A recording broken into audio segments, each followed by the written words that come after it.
In this video, I'm going to show you how I transformed my laundry room from this to this in very easy and simple steps. So if you're interested, then keep on watching. I knew that for the new laundry setup, I wanted to have a lot of storage space, and so I was browsing the Facebook Marketplace one day and I found these beautiful cabinets for $25 a piece.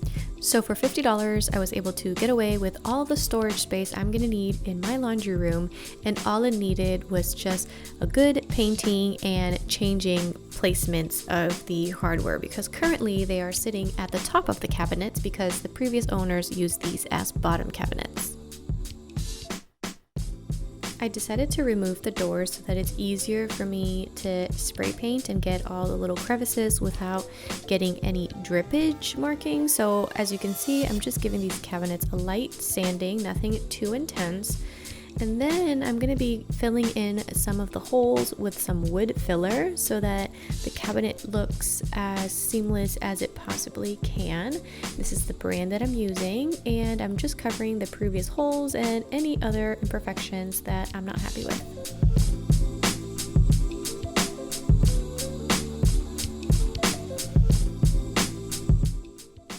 It took about 15 to 20 minutes to fully dry, and then I sanded it until I could not feel any rough edges. And then I'm taking this primer and I'm utilizing my spray paint machine, and I'm just giving one good coat of this primer in order to prepare the cabinets for the actual paint that I'm so excited about.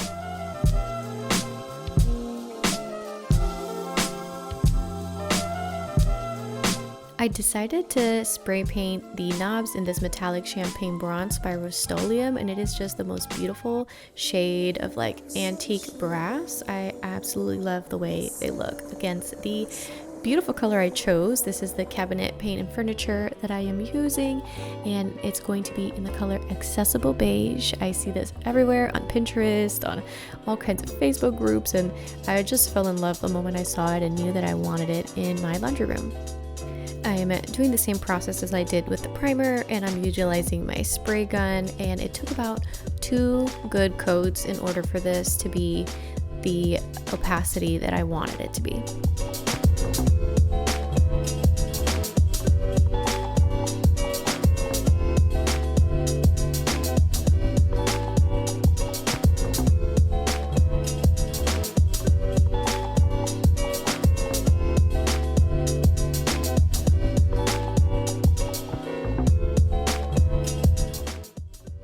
Okay, so let's start the actual fun process of redoing our laundry room. So of course we're starting by clearing out the whole room.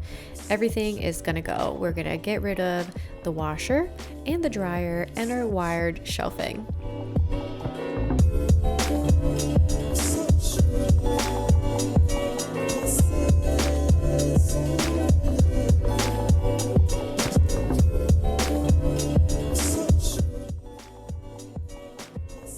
When discussing the plans for this laundry room, we decided that we were going to replace the baseboards and the door trim because unfortunately there was a dog here at some point, maybe from the previous owners, who chewed up the door trim, and so it just needed to go. And so now you see me putting in the hardware in the correct place where I wanted it, and now they're ready to be installed. Like, so exciting! Here we are utilizing this tool that helps you clean the laundry vent so that you can prevent fires and your dryer can work most efficiently. And so you just use your power drill and you hook it up, and I couldn't believe how much stuff was coming out of here. Like, we've only lived here for 2 years, and I'm not sure if the previous owner, kept up with this or if this is just all of our lint, but I just felt like this was a lot. It's kind of scary. We need to make sure to be doing this at least once a year so that we don't cause a fire from just lint. And for good measure, we did it a second time just to make sure we got it all, and then we were gonna go up onto the roof to go down the chute. However, look at that is crazy. However, when we got up to the roof, we realized that stuff had come out, so we thought that maybe it had reached all the way up there, so we didn't bother going up there. It was raining that day anyway. We're just cleaning up our mess just to make sure that we're not stepping on this and dragging it all over the house, and then we're patching up some holes. And before we start painting, I'm gonna go ahead and change the light fixture in here, because I don't even know why they have these in like regular houses. To me, these are like doctor office light fixtures, or like when you go to the department stores and they have these fluorescent lights. That's what this reminds me of. So this is a definite go, and it was a little bit more difficult than I thought it was going to be. So I had my husband go in with his muscles and take it out, because it was kind of jammed into my ceiling. As you will be seeing, that it actually left holes in my ceilings. They pushed it in too far, and so I'm just patching that up as well, and then installing this beautiful light that I found on Amazon. It was very inexpensive and it looks very high end, and I've done a few of light fixture replacements around my house, so I feel pretty confident. Just make sure that of course you turn off your breaker so that you don't electrocute yourself. And here I am waiting for my husband to turn on the electrical, and it works, and I said, let there be light.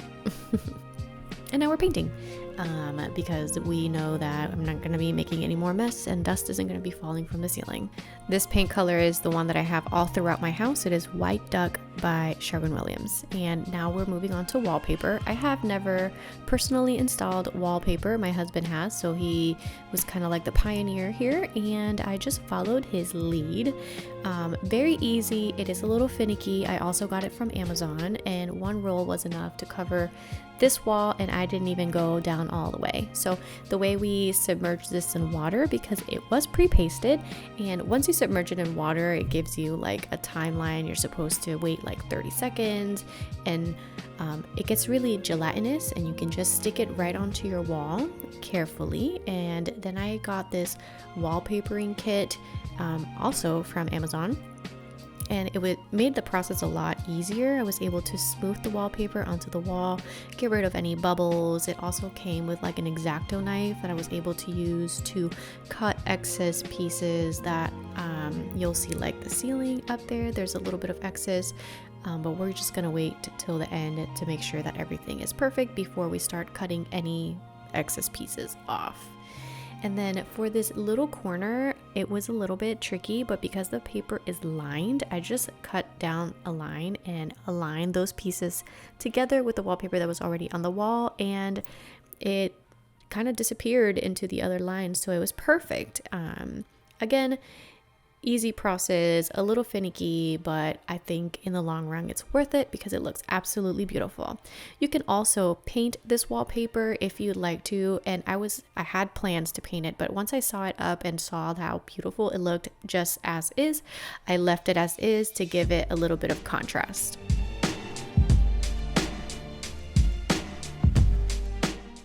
Man, am I excited about these washers and dryers. They are the GE Smart Washer and Dryer. I will have them linked down below.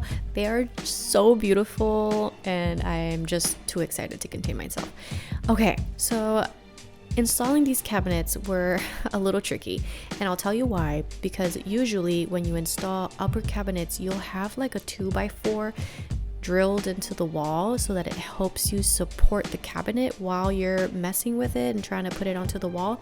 However, because we had already put the wallpaper, I didn't want to ruin it by putting something in there with nails and then having to remove it. It just wasn't gonna look good, so we just held it in place. We were a two-man team, so I just held it at the bottom, and he helped me hold it by supporting it as well. While he was drilling it in, he drilled the cabinets into the studs of the wall and also added some L-shaped brackets at the top, and this thing is really secured. It's really not going to go anywhere, I hope, and we've repeated the same process with the second cabinet.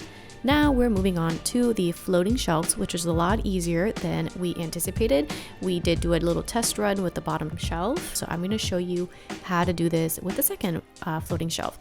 And so we utilized 2x2s, and we cut them to size, and we're just drilling some holes through the wood and into the wall. That way we know where to place the anchors, because unfortunately there was no stud in this area of the wall. And so that's just what he's doing there.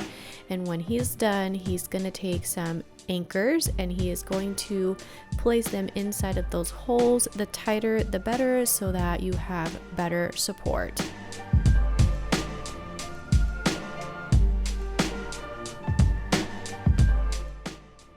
So then what we're doing here is just screwing the screws into this 2x2 so that we can see exactly where they line up with the studs, as you can see my husband doing so.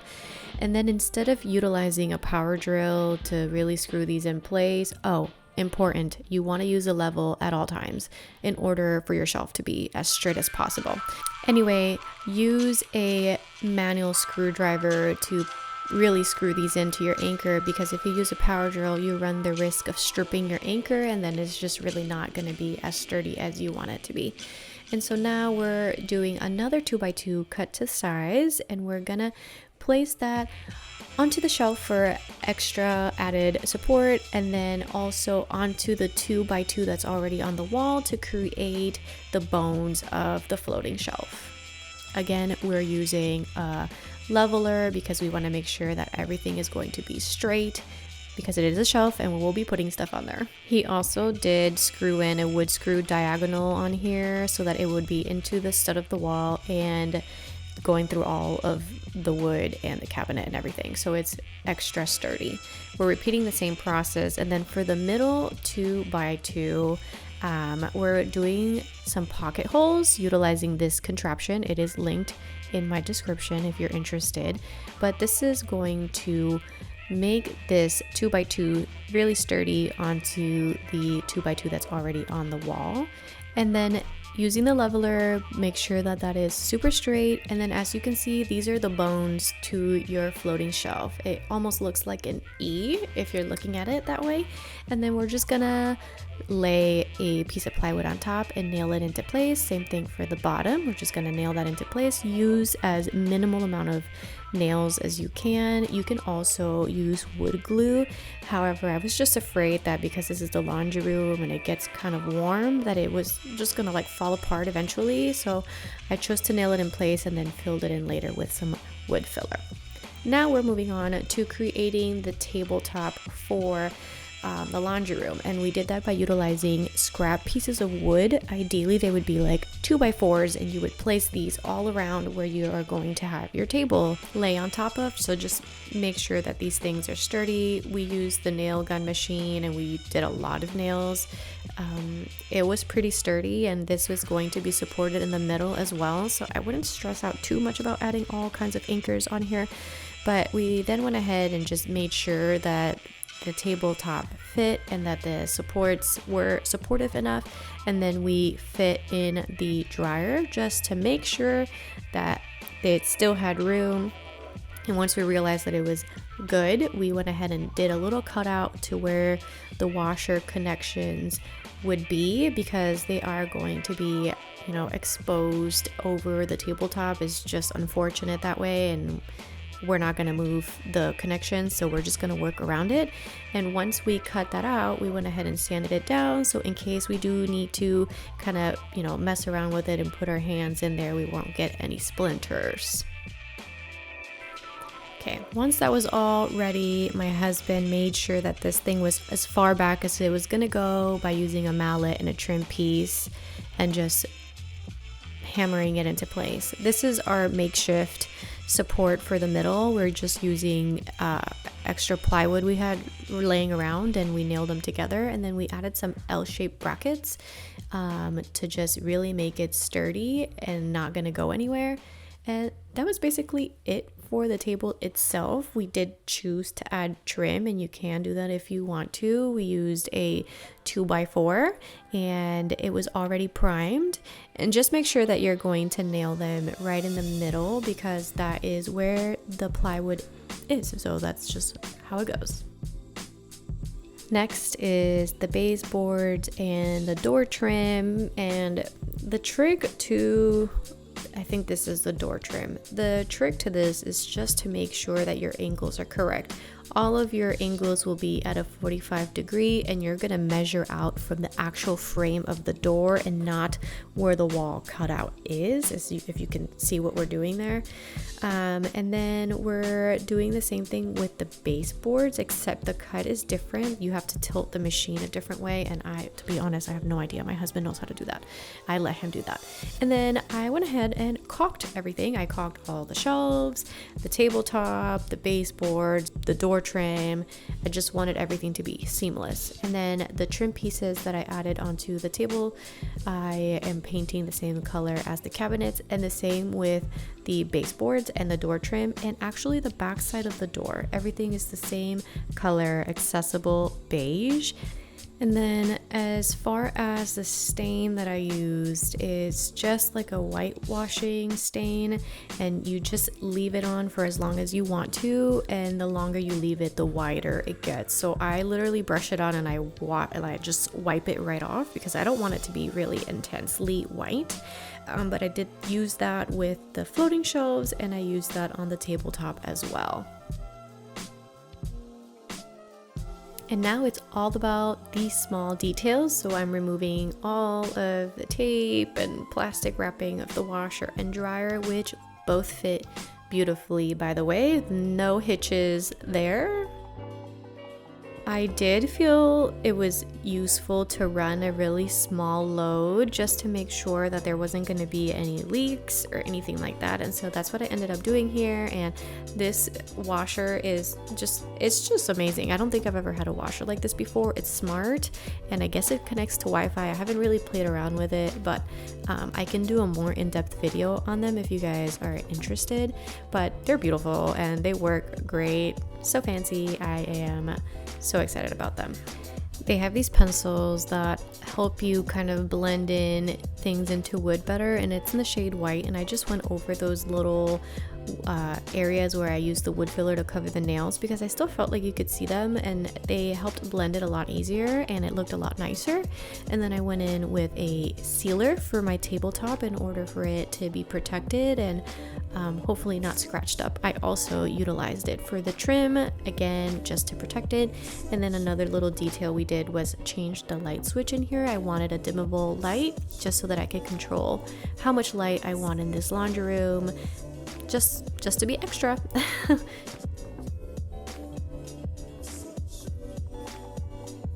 Something that I did notice as the wallpaper dried was that the edges were starting to kind of peel up just a little bit. So we went in with extra wallpaper and we wet it and we just let it get tacky and went through those edges and just tried to glue it down with the glue that it already came. And it seemed to work. I'm hoping that they are going to hold up because it is beautiful and I really want them to work. So just a reminder, this is what we started with. I cannot even believe that this is our laundry room now. It is beautiful, it is muted, but it makes a big impact. I'm excited to continue to use these washer and dryer, and if you're interested in a video for them, please let me know down below. And I have so many plans for decorating and organizing in here, so stay tuned for that. And of course, subscribe to my YouTube channel if you enjoyed the video. Give it a like and hit that bell notification so that you're notified when I post another video. Bye guys!